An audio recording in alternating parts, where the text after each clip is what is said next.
Reflexão Bíblica. Meus queridos, meus amados irmãos em Cristo, a paz do Senhor a todos. Que Deus abençoe a sua vida, que o Senhor te fortaleça. Olha, sou o evangelista Robson e chegando aqui para mais um quadro Reflexão Bíblica.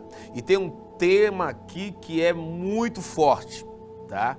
Eu quero abordar aqui com vocês rapidinho, porque é muito vasto esse assunto, mas eu gostaria que você prestasse atenção nesses poucos minutos que temos aqui, tá bom? Mas antes, deixa eu te convidar a você se tornar um mantenedor da Associação Betel. Você tem visto coisas tão lindas e maravilhosas que Deus tem feito através dessa instituição, que é a creche escola Associação Betel. São testemunhos maravilhosos e temos visto o cuidado de Deus sobre a vida daquelas crianças. E eu quero passar por aqui também e lhe pedir, se torne um mantenedor. Deixe a sua gotinha de generosidade nesse projeto tão lindo. Você pode entrar agora no nosso site, associacãobetel.org, e ver lá a melhor forma de você se tornar um mantenedor mensal. Lá você vai ter várias opções, como boleto, cartão de débito, cartão de crédito, uma forma que vai se encaixar no seu perfil financeiro. E eu tenho certeza que você vai se sentir muito feliz em ajudar a Associação Betel. Você também pode nos visitar pessoalmente, conhecendo de perto a creche escola Associação Betel.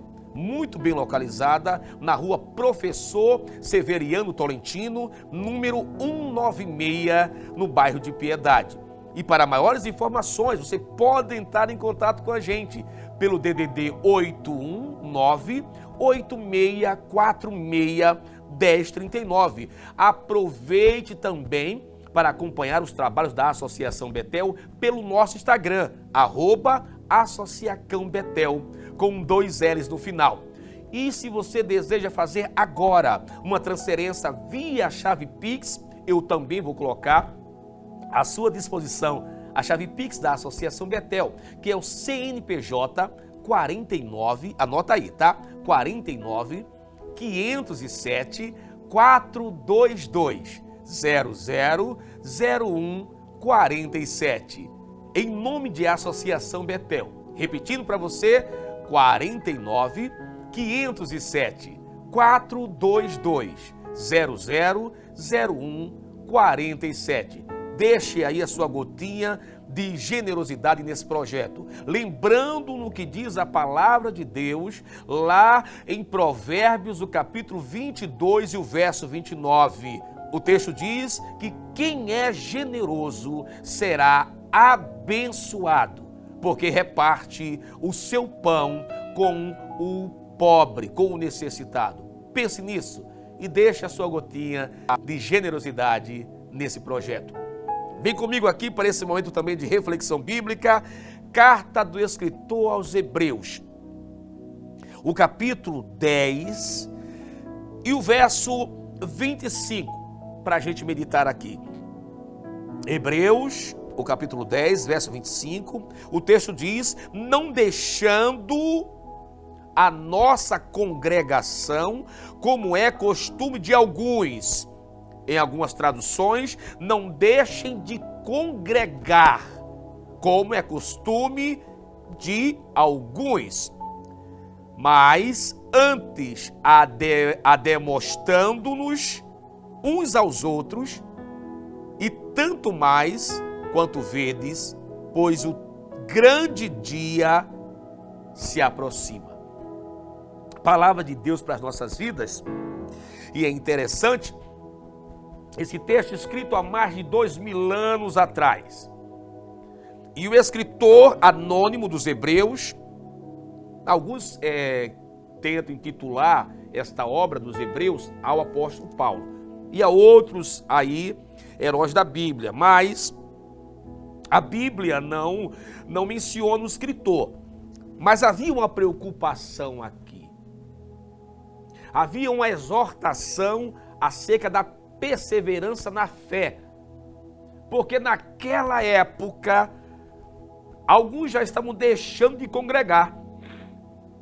Você sabia disso? Alguns estavam parando de ir ao templo. E isso foi crescendo, crescendo, crescendo e chegou nos dias atuais. E esse movimento está crescendo de uma forma tão acelerada que já recebeu até um nome, que é chamado dos desigrejados. São pessoas que não querem mais ir para o templo. Não querem mais compromisso com a igreja local, com a congregação. Olha que coisa séria. E há alguns pontos que eles colocam para que venha justificar a sua saída no caso, o seu abandono de ir à congregação. Alguns têm citado problemas diversos. Irmãos, eu tive um problema lá com o pastor e parei de congregar. Não quero ir mais para a igreja. Outros falam de uma decepção.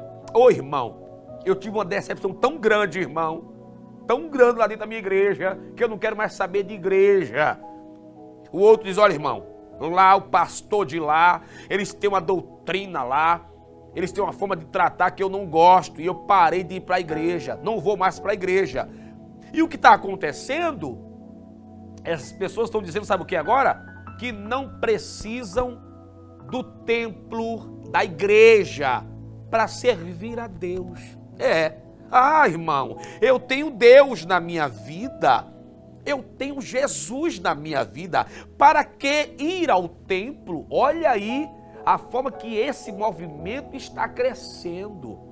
As pessoas estão querendo servir a Jesus, querem ter Deus na vida, mas não querem estar em comunhão com a igreja, com a congregação. Irmãos, eu não me dou bem. Já tentei lá, mas as irmãs arrumaram os problemas comigo lá, não vão com a minha cara, não gostam da minha voz, o jeito que eu prego e falo, o jeito que eu me visto, eu sou criticado, então eu preferi ficar na minha casa agora. E alguns estão dizendo, agora, irmãos, eu acompanho vocês pelo rádio, vocês são a minha igreja agora. Olha o dedinho, não. A Rádio Maranata é uma rádio comercial com segmento evangélico. Ela não é igreja, ela não é congregação. Ela vai lhe ajudar na sua caminhada, porque aqui nós temos um compromisso com a palavra. Nós ensinamos a palavra, nós oramos pelos irmãos. Você está entendendo isso? Mas a Rádio Maranata não é a igreja, não é a sua igreja. Você tem que procurar uma igreja próximo da sua casa, congregar. Porque a Bíblia, ela não dá respaldo nenhum para eu te ensinar a ficar em casa. Se a Bíblia me dissesse, fique em casa, eu iria lhe dizer, não tem problema, meu irmão, seja cristão dentro da sua casa. Não. Você tem que procurar uma congregação, porque está ficando habitual agora, principalmente nos cultos de domingo. Os obreiros pegam lá a lista dos visitantes. Paz, meu irmão, tudo bem? Como é seu nome? O meu nome é José. Oi, José, tudo bem com você? Você faz parte aonde, José? Não, no momento eu estou sem quartel. Estou orando a Deus para Deus me mostrar o quartel. É assim. Isso virou uma coisa habitual. Não, irmão, eu não tenho congregação. Se não tem um pastor, eu estou só visitando por enquanto, para Deus me mostrar o lugar de eu ficar. Isso virou uma coisa minha que é habitual. Tem muita gente assim, sem um quartel, sem um pastor para lhe orientar, para estar perto, para lhe doutrinar, para lhe disciplinar. Não querem. Querem uma vida livre e justifica os problemas da congregação. Gente, pelo amor de Deus, problema sempre existiu e sempre vai existir. Você está compreendendo isso? sempre existiu e sempre vai existir. Então, não justifica eu parar de congregar. Paulo, ele exortava os irmãos acerca do trabalho ministerial na igreja. Porque o apóstolo Paulo, aonde ele passava, ele abria uma igreja. Aonde Paulo passava, Paulo fundava uma congregação. Ele fez isso lá dentro da cidade de Corinto, um berço pagão. E dentro da igreja de Corinto estava tendo problema. Porque havia alguns irmãos tendo dificuldades em relacionar-se. Como, por exemplo, questão do que uns comiam e do que outros não comiam. Uns achavam que comer carne era pecado, outros não. Outros preferiam comer legume. E Paulo disse, fiquem calmos. Se um come carne e o outro come legume, quem come carne não critique quem come legume e vice-versa. Cada um viva a sua fé. Ou seja, Paulo sempre exortou os irmãos a permanecerem dentro do templo. Por quê? Porque o próprio Deus, nos tempos antigos, o próprio Criador, irmãos, ele cansou de habitar em tabernáculos. E o que eram os tabernáculos, evangelista Robson? Eram templos móveis. Era levantada uma tenda, eles ficavam lá por um determinado momento, e depois de montar aquele tabernáculo, montavam em outro lugar. Deus pediu um templo. Deus disse, construam para mim um templo, porque é lá que eu quero ser adorado. É lá que eu vou ouvir as orações de vocês. É lá que vocês vão se reunir. Vocês vão estar juntos. Queridos, se o próprio Deus, ele sentiu a necessidade de ter um lugar onde houvesse uma reunião, a Assembleia dos Santos, onde se juntasse o povo. E por que hoje, por causa de problema, eu vou parar de congregar? Ah, irmão, eu já tentei tantas igrejas, eu já andei umas 8. Porque tem gente que anda a igreja, aí fica 3 meses lá. Os primeiros dias que chega, é abraçado, é aquela coisa, é aquele carinho, toma logo um título, toma logo um cargo, e a pessoa fica por ali, quando dá 6 meses, começa a olhar os problemas. Aí eu pergunto a você, qual é a congregação hoje, independente de denominações, que não tem problema? Não, me fala, por favor. Qual é a denominação, a igreja evangélica, que não tem problema em seus membros? Queridos, nós somos seres humanos. Nós temos falhas. Alguns aceitam algo, outros não aceitam. Sabe? Ah, dirigente, esse hino eu não gostei. A outra diz, mas eu gostei. O pastor dá uma doutrina, esse pastor acho que é muito santo, mas o outro diz, eu gostei, viu pastor? Que palavra! Então não vamos agradar a todo mundo.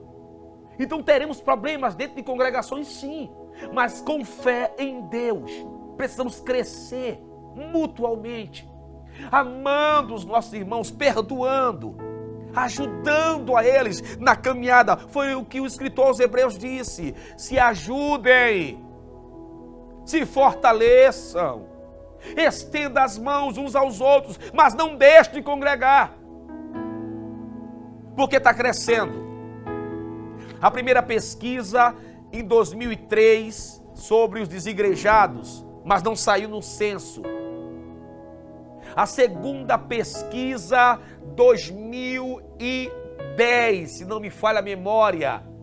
Em 2013 já temos uma porcentagem de 14% de todos os cristãos brasileiros estão sem uma congregação. Você tem noção do que é 14% dos evangélicos dizem, eu não tenho uma congregação. Ou seja, eu não tenho um pastor, eu não tenho um grupo de pessoas que eu sento, que me reúno para orar, para ensaiar, para cantar, para cultuar. Eu não tenho, porque eu não congrego. Mas a palavra de Deus, ela nos exorta no dia de hoje, não deixem de congregar. Não deixem de ir à igreja, como é costume de muitos, mas cresçam em amor, Fortaleçam uns aos outros em oração, com palavra, e permaneçam na casa de Deus, junto com os irmãos, porque o dia do Senhor está próximo. E sem esta coinonia, sem esta união entre os irmãos, nós vamos nos perder. Nós vamos nos apartar da verdade da palavra. Porque se eu saio da congregação, se eu agora me coloco na condição de dizer, eu não congrego mais, porque a minha casa é a minha igreja, eu sou igreja, não preciso de pastor perto de mim. Estamos seriamente nos distanciando de Cristo e da sua palavra. Em nome de Jesus, se você parou de congregar, procure uma congregação. Não, irmãos, eu saí porque eu me mudei, ou eu saí por conta de umas mudanças lá. Volte a uma congregação. Volte a servir a Deus no templo, porque Deus, Ele ouvirá as tuas orações. Ele abençoará a tua vida, a tua casa. Tem um pastor como amigo para lhe orientar, para colocar a mão no seu ombro, para te aconselhar, porque sozinho nós não vamos conseguir. Pense nisso e receba esta palavra. Não deixem de congregar. Pai, eu quero te louvar e quero te agradecer por esse momento de demonstração da sua palavra. Tu sabes, Senhor, que tantos têm andado entristecidos por causa de comportamentos errôneos de lideranças, de pessoas que não têm tido comprometimento com a tua palavra. E infelizmente isso tem distanciado, Pai, alguns da sua congregação, do templo. Mas a sua palavra, ela nos exorta a não deixarmos de ir à igreja, de congregar, de estar em comunhão com os irmãos. Meu Deus, em nome de Jesus, fortalece os teus filhos, que eles possam voltar ao templo, voltar a caminhar, voltar a cultuar, Pai, e ter uma vida e uma fé inabalável em tua presença. É o que eu oro a ti e lhe agradeço em o nome de Jesus Cristo, que vive e reina para todo sempre. Amém.